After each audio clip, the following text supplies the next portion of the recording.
observar o céu, observar as estrelas, observar os planetas, as mudanças de fase da Lua.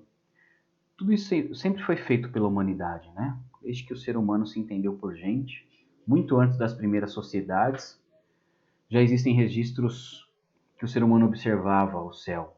Isso deu origem a muitos mitos, a muitas histórias, né? Alguns acreditam que até as religiões. Vamos hoje ver um pouquinho dos mitos até as explorações espaciais, o que passou pela humanidade. Me acompanha.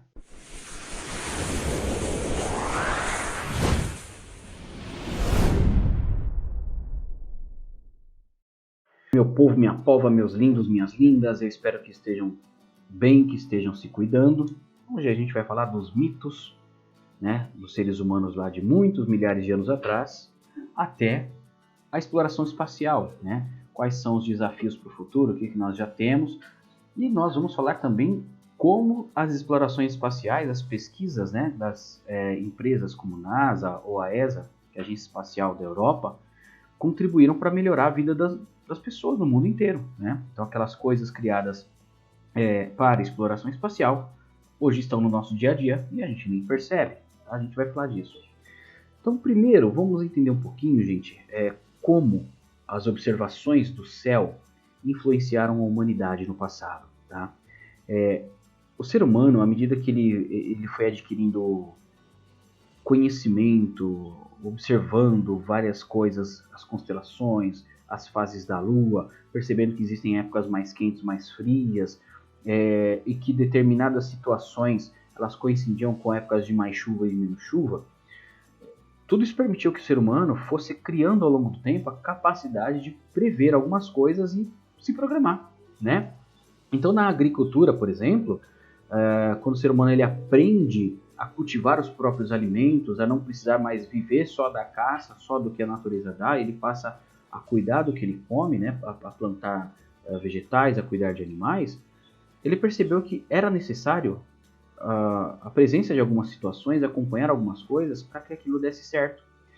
E observando a posição de algumas constelações, as fases da Lua, a época de mais calor, de menos calor e por aí vai, a humanidade foi sendo capaz de criar agriculturas. Então, ele percebeu que determinadas épocas era melhor para plantar, outras eram melhor para colher e outras não tinha muito o que fazer, né? Que é o inverno geralmente. E aí por isso ele precisava guardar alimento, tá? Então eles uniam as épocas do ano a observar as constelações, a posição da constelação A, a posição da constelação B, e tudo isso ajudava a humanidade a fazer ali criar o seu espaço temporal para plantio, né, para agricultura, tá bom? E também para reprodução dos animais, óbvio. Na caça, a percepção dessas mudanças das fases da Lua, das estações do ano e da observação, perdão, das constelações, eles percebiam que o comportamento da vida animal mudava. E isso favorecia ou não, ou permitia que eles encontrassem a caça numa região, numa época do ano, que numa outra época do ano estaria em outra região. Não era só indo atrás, procurando. A partir do momento que eles foram ligando a presença de determinados grupos de animais a fases da Lua ou a constelação estar numa certa posição, a constelação dessa época do ano nessa posição, significa que aqueles animais vão estar naquela região. Ele não precisa mais sair caçando, procurando coisa como se sem saber onde estava. Agora ele já prevê o comportamento dos animais e vai direto no local para caçar, tá? Então, essas mudanças de comportamento foram fundamentais, gente, tudo observando o céu, tá bom? Pois bem, gente, surgiu aí então, a partir do momento que a humanidade ela passa a observar o céu, as fases da Lua, as constelações, a criar a capacidade da fala de se comunicar, portanto, criam os mitos, né? Mitos são aquelas explicações que eles dão sem exatamente ter uma ligação científica, tá? Eles transmitiam aquela crença para os povos ou para os seus descendentes. Isso são os mitos. Existem vários mitos diferentes, tá? A gente conhece muito o mito dos gregos.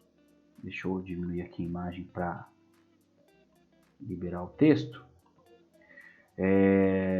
Porque os gregos eles foram muito difundidos pela história da humanidade, né? Então, na escola a gente fala muito da cultura grega, das constelações, dos deuses gregos e por aí vai.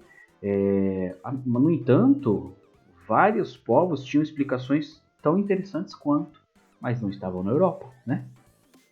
Aqui na América do Sul, por exemplo, aqui no Brasil nós temos uma tribo, que é a tribo dos Caingangue, que eles vivem na região sul do Brasil, né? Até hoje existem essas tribos Caingangue, e eles tinham as próprias explicações, eles tinham constelações, geralmente eles davam nome de animais, né? Constelação da Anta, constelação da Ema e por aí vai. Ou seja, eles faziam as mesmas observações, eles observavam o céu para época de plantio, época de caça, época de pesca, tá? Então, percebam que eles também tinham ali um grau de observação gigantesco, os mesmos que os gregos tinham, tá? E assim como os gregos, os Caingangue, os chineses também desenvolveram várias explicações interessantes, tanto que os chineses tinham os próprios signos, né? O signo do porco, do cachorro, do dragão e por aí vai, do macaco. O pessoal do Oriente Médio tinha os próprios mitos, as próprias explicações, ou seja, esses mitos, essas explicações estavam vinculadas à cultura deles, à região que eles vivem, ao conhecimento que eles adquiriram, né, aqueles povos ao longo da sua vivência. Então, de acordo com a cultura, a vivência deles, foram criadas explicações diferentes, mas todas com a mesma origem, né? Observação do céu, ok? Seguindo, então, meus lindos, também é possível, isso é feito pela humanidade há milhares e milhares de anos, né? O ser humano, ele deixou de ser nômade, ou seja, de viajar de um lugar para o outro em busca de comida, de água, há um pouco mais de 12, na verdade, um pouco mais de 14 mil anos, né? Mais ou menos 12 mil anos antes de Cristo, os seres humanos eles já tinham desenvolvido uma boa capacidade de agricultura, então eles já não tinham ali mais a necessidade de viajar para lá e para cá. É claro que ainda existiam os grupos nômades, mas uma parte já vinha desenvolvido essa capacidade. Mas antes deles desenvolver essa capacidade, eles precisavam ir em busca de comida, de água, tal, e eles navegavam, eles não iam cegos, gente. Há muitos milhares de anos atrás, eles agiam como animais. Conforme o ser humano ele vai ficando mais inteligente, né, ele vai, a partir das observações da Lua, do Sol, das estrelas, sabendo para onde ir, para onde migrar, tá? Então, olhando as constelações, olhando a Lua, olhando o Sol, ele sabia para qual direção seguir. Isso muito antes de inventar bússola, muito antes de inventar GPS. O GPS é muito recente, né? Então, essa observação do céu permitia com que eles viajassem para lá e para cá, sem se perder e alcançando os objetivos de forma mais rápida, tá bom? A bússola, gente, a propósito, ela foi criada durante o primeiro século depois da morte de Cristo, né? Na China. Então, os chineses, eles perceberam que ao aquecer uma colher mesmo, e depois resfriar, essa colher adquiria a capacidade de apontar para o sul. Depois eu vou falar um pouquinho disso, né? E aí, como essa colher sempre apontava para a mesma direção, eles perceberam que aquilo podia ser um instrumento de navegação. Por quê? Como aquela colher sempre apontava para o sul, eles sabiam onde era o sul, portanto, onde é o norte, onde é o leste, onde é o oeste, tá? Uma coisinha. Professor, como é que eu faço para saber onde é o norte, sul, leste e oeste? De manhã, o lado que o sol está nascendo, leste. De tarde, onde o sol está se pondo, oeste. Então, na minha situação aqui, onde eu estou agora, o leste fica para cá, o oeste fica nas minhas costas. Então, na minha frente é o norte e nas minhas costas é o sul, tá? Então, onde o sol nasce é o leste, onde o sol se põe, oeste. Quando eu olho para frente, portanto, é o norte e para trás é o sul, tá bom? E a lua também sempre nasce no mesmo ponto do sol, a leste, tá? Não nasce do outro lado, ok? Pois bem, lindões, e aí eu trouxe para nós duas imagens, tá? A primeira, então, essa bússola que foi criada pelos chineses. Então percebam aqui que tem uma tábua de uma navegação, né? Com as informações em chinês, em caracteres nativos da China. E aqui no meio uma colher, tá? Que foi aquecida e depois resfriada para que pudesse ser magnetizada, que aponta, portanto, sempre para o sul. E aqui do lado uma bússola moderna, uma bússola atual. Então percebam que ela é parecida, na verdade, né? Então tem aqui a agulha, que seria a colher, né? Presa aqui num eixo. E aqui ao redor as informações: norte, sul, leste, oeste, tá? Então à direita, aqui está em inglês, tá? North, East, South, West. Pois bem, professor, mas por que a agulha é comprida? Lembra que eu falei para vocês que a agulha, que a colher aponta para o sul? Olha aqui, ó. A agulha da bússola, na verdade, ela não é atraída pelo norte. Ela é atraída pelo sul, pelo polo magnético sul. Se de um lado é sul, obrigatoriamente do outro é norte. Então eu sei para onde fica o norte, tá? Então, portanto, a bússola não é que ela está exatamente apontando para o norte. Ela está sendo atraída pelo sul e, por consequência, ela é apontada para o norte. Pois bem, aprendemos a observar o céu, a navegar no nosso próprio planeta, a entender o norte, sul, leste, oeste. Vamos sair do planeta Terra agora, porque afinal o nosso bimestre fala sobre isso, né? O estudo do sistema solar, do universo e tal. E aí, lindões, a gente já falou sobre a formação do universo, a formação das estrelas, dos planetas. E agora a gente vai ficar aí numa reflexão que é: existe vida fora da Terra? É uma pergunta, porque não se sabe a resposta. Eu acredito que sim, tá? Por quê? Lembra como nós falamos que o planeta Terra é um planeta, que o Sol é uma estrela dentro da Via Láctea, né? E que a Via Láctea deve abrigar entre 200 e 400 bilhões de estrelas, bilhões, e que cada estrela pode ser um sistema solar diferente. Então imagina que a gente tenha 200 bilhões de estrelas, portanto são possíveis 80 bilhões ou 200 bilhões de sistemas solares diferentes, sendo que a Via Láctea é uma galáxia entre as bilhões que existem. Pensar que a vida só existe na Terra, gente, desculpa, não faz o menor sentido, tá? Com certeza existe vida fora da Terra, talvez mais avançadas do que a nossa ou menos avançadas. Ah, professor, mas por que você acha que tem mais avançada? Vou fazer só uma reflexão, tá? Uma reflexão minha. A vida na Terra, ela surge há mais ou menos 4,5 bilhões de anos. Ela passou por todo um processo de evolução. Na época dos dinossauros, foi a última grande extinção em massa. Claro que ocorreram outras depois, mas essa foi uma das maiores e mais recentes. E ali, quase 90% da vida na Terra foi extinta. Imaginem vocês que não tivesse ocorrido a extinção dos dinossauros há 65 milhões de anos atrás.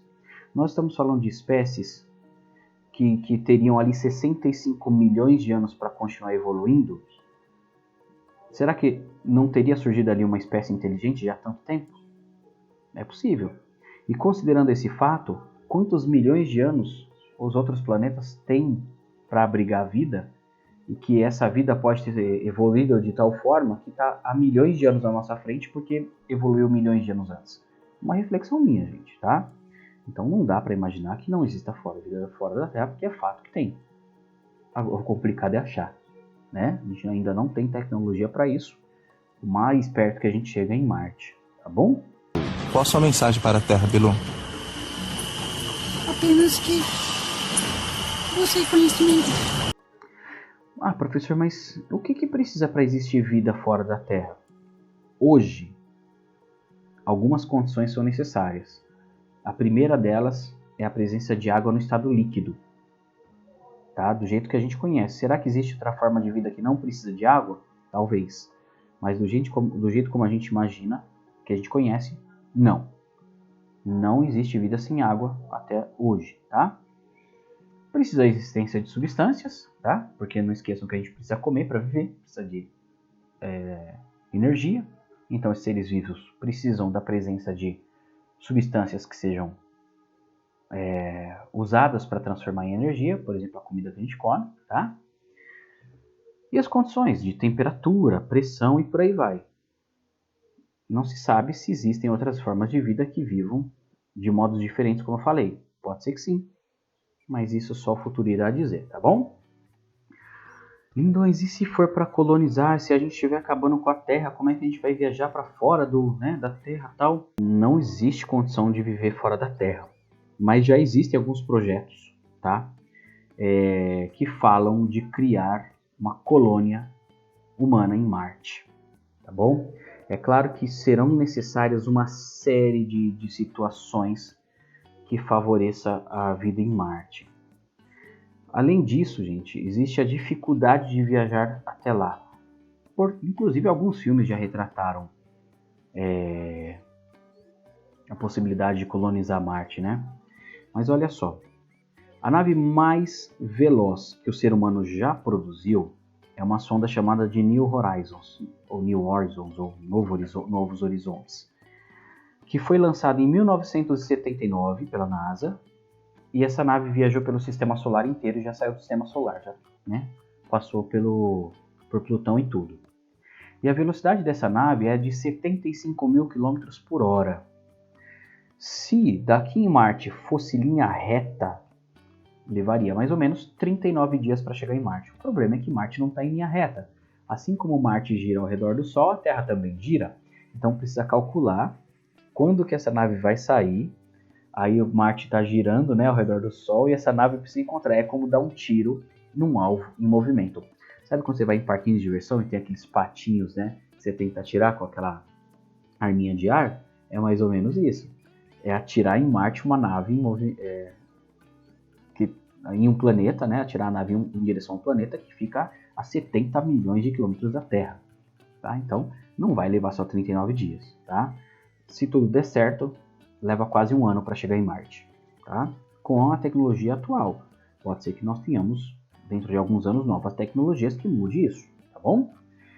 Pois bem, gente, as pesquisas realizadas não só pela NASA, assim como as outras agências internacionais, uma delas é a ESA, né, a Agência Europeia, Espacial Europeia, encontraram já alguns planetas fora do Sistema Solar, e que aparentemente seriam planetas que abrigam vida. É claro que só vai dar para confirmar isso se a tecnologia avançar muito. Mas as tecnologias atuais, né, com base numa observação gigantesca de dados, mostram que esses planetas reúnem condições de abrigar vida. E o mais pertinho da Terra, ele fica a 4,2 anos-luz. A NASA chama de Kepler 1649c, a ESA chama de Próxima B. É o mesmo planeta, só que com nomes diferentes de acordo com os europeus ou com os americanos. Gente, desafio de ir para lá. 4,2 anos-luz. Se a gente tivesse uma nave que viajasse à velocidade da luz, o que no momento é inimaginável existir, ainda assim levaria 4,2 anos para chegar até lá, né?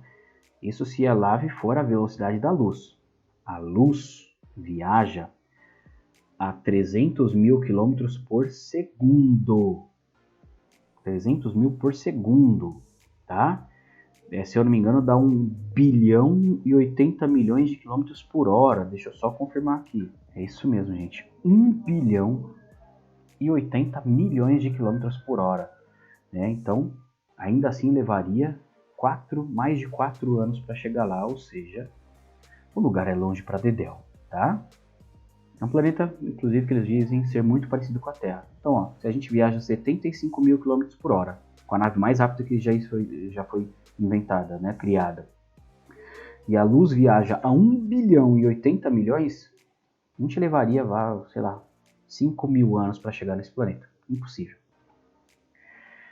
Bom, meus lindos, invenções que estão no nosso dia a dia e que vieram do espaço. Trazidas por alienígenas? Não, gente. Criadas pelo próprio humano. À medida que essas empresas espaciais elas desenvolvem tecnologias para melhorar as viagens espaciais, né? Então essas invenções elas chegaram para nós. Então, lentes anti-riscos. As lentes antigas de óculos eram feitas de cristais, riscava muito fácil, estragava muito fácil.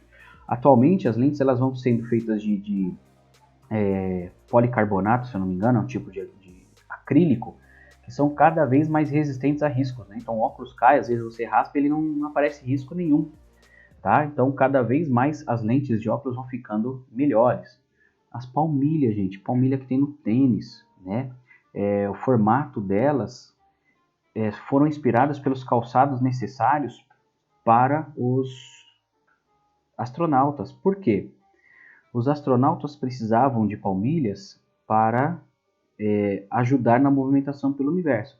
E essa tecnologia foi colocada nos tênis atuais, tênis que melhoram a performance de um corredor, absorvem melhor o impacto do passo, né? Preservando assim a saúde das cartilagens do joelho e do tornozelo. Olha só, as palmilhas vieram então dessas pesquisas, tá?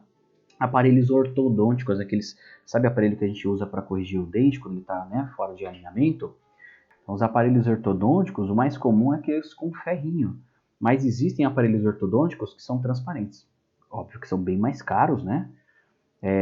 Mas eu acredito que com o futuro, com os avanços, ficando cada vez mais comuns, ficam cada vez mais baratos também. A substância, né, que eles usam para fazer esse aparelho invisível chama de alumina policristalina translúcida, tá? Nomão aí feio, que é o TPA, que foi criado inclusive para proteger as antenas das naves contra a radiação infravermelha produzida aí pelo Sol, por exemplo, né?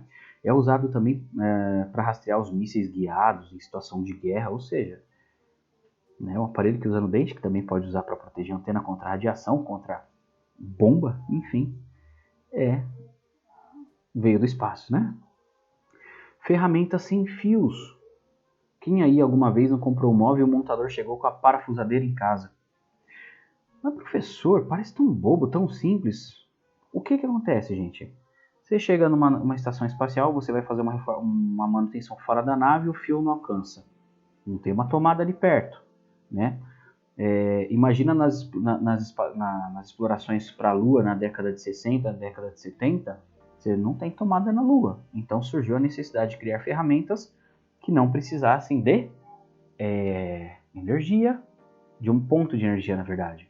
Então você criaria os aparelhos sem fios, furadeira, parafusadeira, né? Que tem ali uma bateria e o motor funciona então a partir dessa bateria, tá? Água filtrada, gente. Filtros para água canalizada. Por quê?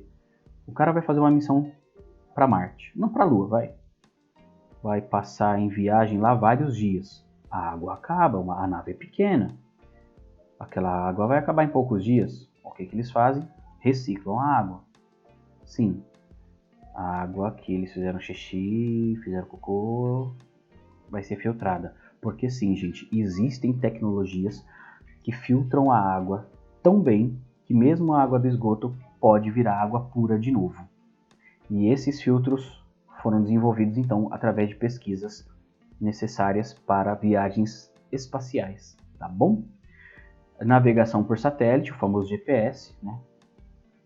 Precisamos agradecer muito ao Google Maps, ao Waze, que permitem que a gente consiga se movimentar por locais que a gente não conhece, não sabe como chegar. Tudo isso foi criado a partir dessas pesquisas. Espuma de memória, aquele famoso travesseiro da NASA, que eu odeio. Mas é aquela espuma que você aperta, ela fica um tempinho e depois vai voltando ao normal, como se nada tivesse acontecido. Essas espumas serviam então para acomodar aparelhos extremamente sensíveis, né, que não podiam chacoalhar muito. Então essas almofadas absorviam esses movimentos. Detector de incêndio, então você vai num lugar, tem lá o detector de incêndio, se vier fogo ele acende sozinho, graças aí à pesquisa espacial. Ranhuras de segurança, elas existem em pistas, em rodovias de alta velocidade, na pista de pouso de avião, são riscos que fazem com que a água escoe e a nave consiga, ou o avião consiga pousar, ou o carro frear na chuva, tá? Membros mecânicos, gente, braços mecânicos, pernas mecânicas, tudo isso vem em virtude do avanço da tecnologia envolvida para criar braços mecânicos para as próprias espaçonaves, né? Ou para robôs de exploração espacial. Isso foi trazido para nossa realidade. O implante coclear, que é um implante que é feito aqui perto da orelha para quem é surdo, e aquele aparelho comum já não funciona mais. Bomba de insulina, né? Quem tem diabetes precisa ficar controlando a insulina. O cara que está no espaço, ele precisa ter o monitoramento da situação vital dele muito bem feita, porque é uma situação extrema ali, né? Pode levar ele à morte. Então ele tem ali alguns dispositivos ligados à pele dele que vão monitorando a saúde dele. Graças a isso, então, surge a bomba de insulina, que é uma bombinha que é instalada na pele, né, sobre a pele, e vai controlando a glicose no seu sangue, e essa bombinha vai controlando, tá? Detector de minas, né, um aparelho que tem uma mina terrestre, que se você pisar ela vai explodir. Passar quem já jogou aqui, a garotada que gosta de jogar Battlefield, Call of Duty, esses jogos de guerra, sabe que você pega um veículo, sempre tem alguém lá sacana que vai encher o seu caminho de mina e você explode, né? E existem aparelhos que conseguem desativar essa mina. Ela meio que explode sem explodir. A pólvora ali dentro ela é neutralizada. Em resumo, tá? Os softwares de computador vão melhorando muito. De computador, de TV, né? Hoje tem as Smart TV, os smartphones. Tudo isso graças aos avanços que foram necessários para a navegação. Exames como tomografia computadorizada tiveram um avanço gigantesco na qualidade do exame, graças às pesquisas realizadas, né, por essas agências. E para finalizar, a vida e morte das estrelas. Estou correndo um pouco porque está ficando longo, né? A gente está chegando aí já em mais de 25 minutos. Gente, o Sol um dia vai morrer. Assim como todas as estrelas têm um tempo de vida. Como funciona isso, gente? Uma estrela é como uma bomba nuclear gigante. O Sol, assim como todas as estrelas, são feitas de hidrogênio. Esse hidrogênio está muito quente, muito acelerado, eles estão numa velocidade gigantesca lá dentro, aí vai, um bate no outro. Nessa que eles batem um no outro, o núcleo se une através de um processo chamado de fusão nuclear. A união desses núcleos libera muita energia e muita luz, tá? Em forma de calor, tá bom? Só que um dia isso para, um dia esse combustível ele vai acabar. Então, quando estiver perto de acabar, o Sol, por exemplo, ele vai começar a inchar, vai se tornar uma gigante vermelha. Esse inchaço do Sol vai vaporizar Mercúrio, Vênus e a Terra. Vai vaporizar, vai virar vapor cósmico, é isso mesmo, né? Aí vai chegar nesse tamanho de uma gigante vermelha e ela vai começar a retrair. E toda aquela parte mais externa vai formar uma poeira, uma nebulosa. O Sol volta a ter um núcleo pequeno, né? Vai virar ali um maciço pequeno. Aquela poeira que formava o Sol antes vira uma nebulosa. E essa nebulosa a gente sabe que vira outras estrelas ou outra estrela. E tudo começa de novo. Um novo sistema solar vai ser formado. Tá? Ah, professor, mas e os planetas que são atraídos pela força gravitacional do Sol? O que vai acontecer com eles?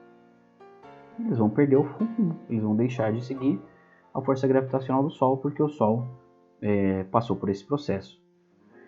E eu sinto lhe informar que isso vai acontecer em pouco tempo, né? Vão se preparando aí, se despedindo dos parentes, porque